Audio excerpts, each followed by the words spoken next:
बिस्मिल्लाह अल्हम्दुलिल्लाह अल्लाहु अकबर। मुश्किल नहीं कायनात मुश्किल नहीं खून ज़्यादा दीनों में इस्लाम कबूल कीजिए। बहुत अच्छा लगता है कि जो मेरी बात मेरे पास मालूमात होती है मैं आपके लिए पेश करता हूँ, अपने अल्लाह की रज़ा नबी की मोहब्बत में करता हूँ। मेरा अल्लाह कबूल करे, अल्लाह सब कुछ शिफा दे, आपको दे, मुझे दे, सबको शिफा दे, मुकम्मल शिफा दे। आमीन सुम्मा आमीन या रहमत लिल आलमीन। मैं कराची में बैठता हूँ, मेरा एड्रेस नोट कर लें। कराची में बैठता हूँ, बादराबाद 4 मीनार चुनूँगी साथ सैलानी वाले, हम दोनों एक ही गली में। सैलानी से 50 कदम आगे जाएँ, दाएँ हाथ में बोर्ड लगा हुआ है अलहाज अख़ुंज़ादा दीन मोहम्मद का, वहीं ऊपर आ जाएँ। सुबह 11 से रात 8 रोज़ाना, इतवार सुबह 10 से 2 का टाइम होता है। आज का प्रोग्राम ये जी मेरे पास कुछ मरीज़ आए, उनको उल्टी मोशन लगा हुआ है और उसे बोलते हैं हैज़ो हो गया है, और उसके जो उल्टियाँ थी उससे गंदी बदबू आ रही है और उससे वो कंट्रोल नहीं है। वह ड्रिपें विपें सब लगा के देख लिया, लेकिन वो मामला बन नहीं रहा। थोड़ी देर के लिए ठीक होता है, फिर वही होता है। मैंने उनसे पूछा, तो नहीं आप लोगों ने ऐसा क्या खाया है जिसकी वजह से तुम्हें ये तकलीफ? उसने बोला जी हमने तरबूज का शरबत पिया। वो तरबूज का साथ रखे होते हैं और तरबूज वो कहते हैं हमने तरबूज इससे क्रश करके इसमें डाला हुआ, तो मालूम ये हुआ कि वो तरबूज के शरबत से फ़ायदेमंद है नुकसानदायक ये तो मैं नहीं जानता, लेकिन उसमें लाजिम बात होता है जो भी वो भी डालते हैं, केमिकल रंग वगैरह डालते हैं, वो शायद उनके लिए फ़ायदेमंद हो।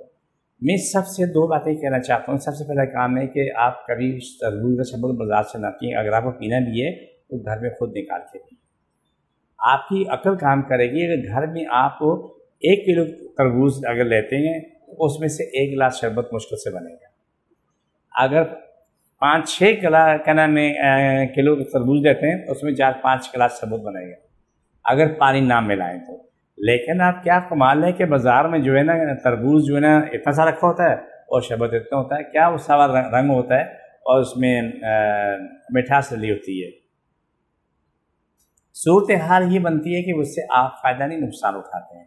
तरबूज का बेहतरीन तरीका ये है कि आप खाना खाने से पहले 1 घंटा आधा घंटा पहले खा लें, ताज़ा काटें, ताज़ा खा लें, आपको फ़ायदा करेगा। खाना खाने के बाद आप खरबूजा खाएंगे तो वो आपको फ़ायदा करेगा।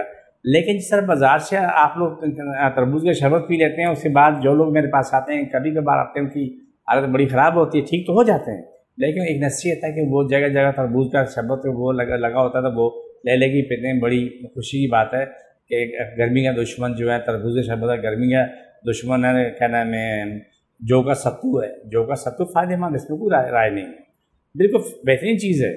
लेकिन आप सत्तू लेके घर पे आएँ तो घर में पानी गर्म करें, गर्म करके जब ठंडा हो जाए उसमें सत्तू मिलाएं, ज़रूरत के मुताबिक चीनी मिलाएं, वो पी लें, वो आपके लिए बेहतर है।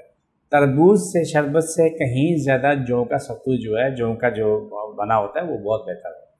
वो ठंडा होता है, वो आपके लिए फ़ायदा करेगा। लेकिन जौ का सत्तू कभी गलती से सर्दी में मत पीना, वरना आपके जोड़ों में तकलीफ़ शुरू हो जाएगी, जिससे बोलते हैं घटिया। और घटिया जो है बड़ा ही घटिया बंदे को बढ़ा देता है, आर्थराइटिस का उसमें शुरुआत हो जाती है। तो आपसे एक ही दरख्वास्त जो मैं कर रहा हूँ, जो कह रहा हूँ कि आप बाज़ारी चीज़ों से कोशिश करें कि ना खाएं। आप खरबूजा ले लें, तरबूज ले लें, कुछ और ले लें, घर में लाएँ, उसे साफ़ सुथरा करें, वो आप खा लें, वो आपके लिए फ़ायदेमंद है। लेकिन अब बाहर की चीज़ों वो चीज़ें आपके लिए फ़ायदेमंद नहीं। तो आप इन बातों को ज़रूर समझें कि आपके हक़ में क्या बेहतर है और क्या गलत है। ये मैंने आपको समझा दिया। खरबूजा खाने के बाद तरबूज पहले, लेकिन तरबूज बहुत ज़्यादा ना खाएं, आपके हक़ में नहीं है, आप थोड़ा खा लें। बहुत सारे मरीज़ों के लिए तरबूज ज़हर होता है, याद रखो। जिनको क्या नाम पेट की मैदे की तकलीफ़ है तो वो खरबूजा खा लें, लेकिन तरबूज कभी भी नहीं खाएं। प्रोग्राम का आखिरी हिस्सा शुरू होने वाला है, जिसको जहाँ तकलीफ है वहाँ तक लें। बिस्मिल्लाहिर्रहमानिर्रहीम सल्लल्लाहु अलैहि वसल्लम अला पाकिस्तान और इस्लाम सारी कायनात का गालिब हो, सारी कायनात इंसान अल मुल्क। इस्लाम पाकिस्तान ताबे पाकिस्तान ज़ारी बातें अंदरूनी बैरूनी दुश्मन खत्म हो जाए, पाकिस्तान हालात बहुत अच्छे हो जाएँ, पाकिस्तानी अवाम भी अच्छी हो जाए, पाकिस्तान के हुक्मरान भी अच्छे हो जाएँ। अल्लाह से कौम की बका सलामती करे हमेशा के लिए। बिस्मिल्लाह छोड़ दोबारा पकड़ो फर्स्ट से आज तक मुख्य शिफा मिले, सारी कायनात में शिफा मिले। ये हमारा प्रोग्राम का आखिरी हिस्सा होता है। मुझे मेरी टीम इजाज़त, अल्लाह की इमाम।